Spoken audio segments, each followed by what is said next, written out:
গরমের ছুটির পরে স্কুল খুলেছে, আমি স্কুলে এসেছি। তো ভার্সতি নামে এক ম্যাম আমাকে বলেছিল কেন তিলক করে স্কুলে এসেছিস, তোকে বারণ করেছি তাও কেন এসেছিস। আমার বাবা মা বলেছিল তিলক করে আসতে, তাই আমি এসেছি।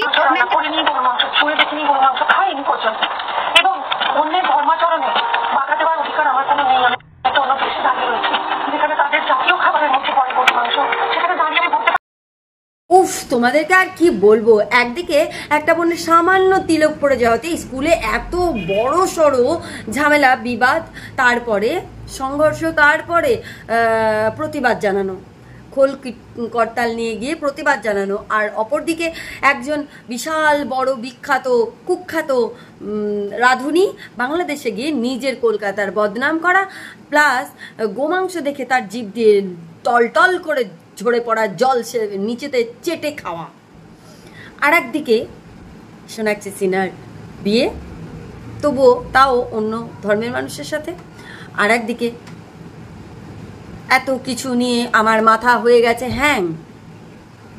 আমি তোমাদের সকলের প্রিয় মানুষই, দেখতে থাকো ভিডিওটা, ভালো লাগলে অবশ্যই পাশে থেকো, সাথে থেকো। আমি গর্বের সাথে বলতে পারি আমি একজন হিন্দু মহিলা, আর সেটা নিয়ে আমি তো সংকুচিত বোধ করি না বলতে বা কোথাও লিখতে বা কিছুতেই, কোনোভাবেই সংকুচিত বোধ করি না। কিন্তু আমিও বুঝতে পারি যে অনেক হিন্দুরা এমন আছেন যারা সংকোচ করেন অনেক কিছু বলতে। আমার কর্ম হচ্ছে নিজের ধর্মকে আমি সম্মান করব, অপরের ধর্মকে অসম্মান করব না। সেটা আমাকে কেউ শেখায় না, না আমার গুরুজনেরা, না আমার দেশ। আমাদের ভারতবর্ষে অনেক রকমের ধর্মের মানুষ বসবাস করে একসাথে। তো সেখানে আমি অন্য ধর্মের যেমনি বিদ্বেষ করব না, সেমনি নিজের ধর্মের বিদ্বেষ বা নিজের ধর্মের খারাপ কোনো কিছুই সহ্য করব না, মেনে নেব না, প্রতিবাদ করব। হ্যাঁ, হিন্দুদের এটা একটু কম দেখা যায়, কিন্তু এটা হওয়া উচিত, কারণ তাদের জন্যই তারা আজকে প্রায় ওই বিলুপ্ত প্রায় প্রাণী হয়ে যাচ্ছে।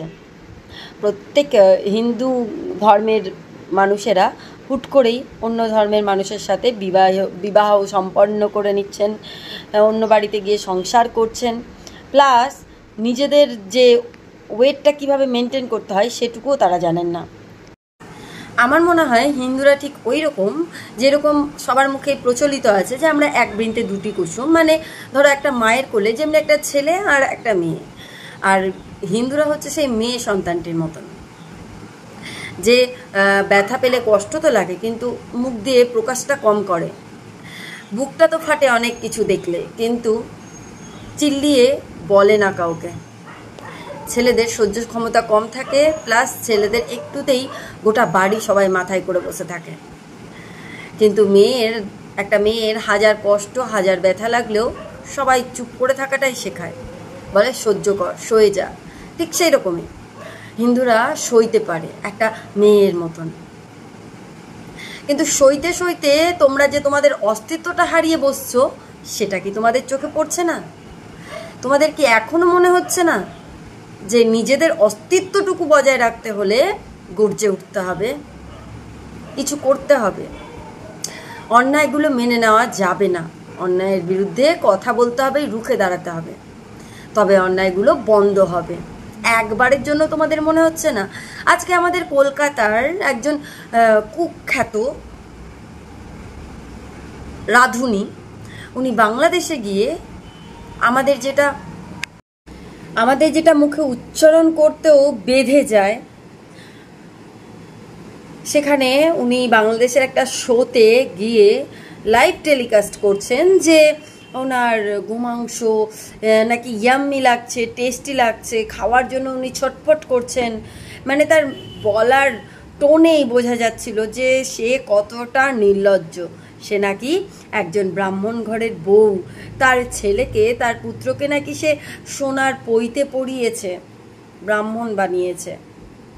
কিসের ব্রাহ্মণ তোমরা? তোমাদের লজ্জা লাগে না? সব থেকে হাস্যকর হচ্ছে উনি চটকারা করে মানে জিভ দিয়ে লোল ঝরিয়ে খেয়েছেন, আবার এখন লাইভে এসে অস্বীকার করছেন যে উনি খাননি। হ্যাঁ, লাইভে এসে যত শত যা যা কথা বলেছেন সব মিথ্যা কথা। এত মিথ্যাবাদী কেন তুমি? ছি! মিনিমাম লজ্জাটুকুও তোমাদের নেই? আর এদিকে একজন বিরাট বলিউড স্টার কি করেছেন, তার পছন্দ করা একজন বেধর্মী মানুষকে বিয়ে করেছেন। সেটা তার ব্যক্তিগত রুচি, কারণ জীবনটা তার, জীবন সে কাটাবে, সেটা একমাত্র তার ব্যক্তিগত ব্যাপার। কিন্তু যে বাড়িতে বাড়ির নাম রাখা রামায়ণ, যে বাড়িতে প্রত্যেকটা সন্তানের নাম রাম, লক্ষ্মণ, ভরত, শত্রুঘ্নর 2 ছেলের নাম লব কুশ, তারই মেয়ে কি করে করতে পারে এত বড় ভালো কাজটা? মানুষ মানে হিন্দুরা নিজেদেরকে কিভাবে সবার কাছে হাসির খোরাক বানাচ্ছে, তাই না? ভাবতেও অবাক লাগে। তোমাদের বুদ্ধি সম্পন্ন ব্যক্তিগুলোর থেকে তো বাচ্চাগুলো অনেক ভালো। যে আমাদের মুর্শিদাবাদের মধ্যে ক্লাস 8-এর একটি বাচ্চা মেয়ে প্রতিবাদ করেছে, যখন তিলক পরে যাওয়াতে তাকে বাধা দেওয়া হয়েছে, তাকে এক হিন্দু ম্যামই তাকে বলেছে তিলক পরে আসবি না। এদিকে আমরা রাস্তায় বেরোলে প্রতি মুহূর্তে দেখতে পাচ্ছি প্রত্যেকটা স্কুলেই ইউনিফর্ম সাথে বোরখা পরা মহিলারাও দিব্যি স্কুলে যাচ্ছে। কই কোনো সময় তো তাদেরকে বারণ করা হয় না যে তোমরা এইভাবে স্কুলে এসো না, স্কুল ড্রেস পরে এসো। যেখানে হাইকোর্ট মানে কোর্টের অ্যালার্ট করে দেওয়া আছে যে স্কুলে যেতে হবে স্কুল ড্রেসেই, সেখানে সামান্য একটা টিপ পরা, একটা তিলক পরা বাচ্চাকে কি করে বলতে পারে যে সে সমস্ত স্কুল ড্রেসে থাকা সত্ত্বেও তাকে বলতে পারে যে তুমি এইভাবে তিলক কেটে স্কুলে আসবে না? কীরকম মানবিকতা তোমাদের? কোথায় আরও 10টা বাচ্চাকে শিখাতে পারছো না? ওই একটা বাচ্চা করছে বলে তাদেরকে দেখে উৎসাহ দেবে যে হ্যাঁ ওর কাছ থেকে শেখো, তিলক তোমরাও পড়ে আসো। এটা আমাদের হিন্দুদের গৌরব। আর সেখানে তোমাদের এই তিলক পরা মেয়েটাকে, বোনটাকে, বাচ্চাটাকে দেখতে তোমাদের লজ্জা লাগছে। সত্যি তোমাদের লজ্জা লাগা উচিত যে তোমরা হিন্দু। বিশ্বাস করো, লজ্জা লাগা উচিত তোমাদের। তোমাদের মতন স্কুল ম্যাডামগুলো যে কোথা থেকে এসে পড়ে আমি জানি না। আজ তোমাদের মতন স্কুল ম্যাডামগুলো আছে বলেই দুনিয়ার এত সুন্দর ঘটনা সব ঘটছে একের পর এক। তোমাদেরকে ওই বাচ্চা মেয়েটার কাছ থেকে শেখা উচিত। তার মা তাকে বলেছে তিলক পরে যেতে, তার দিদিমণি তাকে বারণ করেছে, সেটা অন্যায়, কিন্তু তার মা তাকে বলেছে যেহেতু তিলক পরে যেতে, সে তার মায়ের কথা অমান্য করেনি, কারণ তার সেখানে কোনো খারাপ মনে হয়নি। কিন্তু তোমাদের খারাপ মনে হয়েছে, কারণ তোমাদের বলতে লজ্জা লাগে যে তোমরা হিন্দু। সত্যি কোথায় রাখবে এই মুখ লুকিয়ে? এতই লজ্জা লাগে। আর তোমাদের জন্যই মানুষেরা এত সাহস পেয়ে যায় যে তার পরক্ষণেই খোল কীর্তন নিয়ে, তার দলবল নিয়ে তারা গিয়ে প্রতিবাদ করে স্কুলের মতন প্রতিষ্ঠানে। আর তাদেরকে উৎসাহ দাও তোমরাই। আর দেখো, ভুনাক্ষরেও একটুখানি ভয় দেখাতেই তোমরা কিভাবে আবার সরিও বলে মাফ চেয়ে নাও। তার মানে তোমাদের কোনো নিজস্বতা নেই, কোনো অস্তিত্বই নেই। তোমরাও জানো যে তোমরা ভুল, তবুও তোমরা মানতে দেরি করে দাও। যদি সময় থাকতে মেনে নাও যে তোমরা ভুল করছো, তাহলে কিন্তু এতগুলো ভুল হয়ই না। তোমাদের কারণে এখন আর কন্ট্রোভার্সির জন্য ওয়েট করতে হয় না। তোমরা রোজ নিত্য নতুন কন্ট্রোভার্সি নিজেরা দিয়ে থাকো প্রচুর প্রচুর প্রচুর পরিমাণে।